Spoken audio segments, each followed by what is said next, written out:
Bonjour à chacune et à chacun. Nous poursuivons notre réflexion à travers le chapitre 24 de l'évangile de Luc, que bien sûr je vous invite à lire dans son intégralité. Nous nous trouvons entre les versets 27 et 32. Deux disciples s'en vont à Emmaüs, et ce qui les caractérise, c'est qu'ils sont abattus et déçus. Leur conversation et leurs pensées tournent autour des événements qui se sont passés à Jérusalem. Leur Seigneur et Maître n'a pas, comme ils l'espéraient, délivré Israël, mais il est mort sur une croix. Comme ils raisonnent à ce sujet, Jésus lui-même s'approche et se joint à eux. Mais leurs yeux sont retenus de sorte qu'ils ne le reconnaissent pas. Que fait l'étranger? Il fait ce qui seul peut rendre joyeux des cœurs tristes.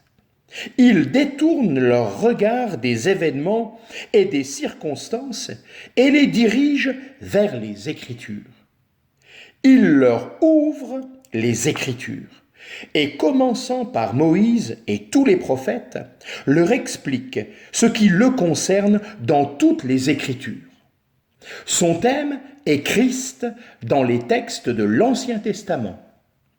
Il ne s'agit pas à ce moment-là du grand enchaînement prophétique de l'Écriture, pas non plus du futur grandiose d'Israël. Non, il dirige l'attention des disciples sur ce qui le concerne, lui. Dans Jean 5, au verset 39, voici ce qui est déclaré. « Sondez les Écritures, car vous estimez avoir en elles la vie éternelle, et ce sont elles qui rendent témoignage de moi. » Déclaration faite par Jésus-Christ lui-même. Le Seigneur Jésus aimerait aussi nous ouvrir sa parole. Il désire nous occuper de ce qui le concerne.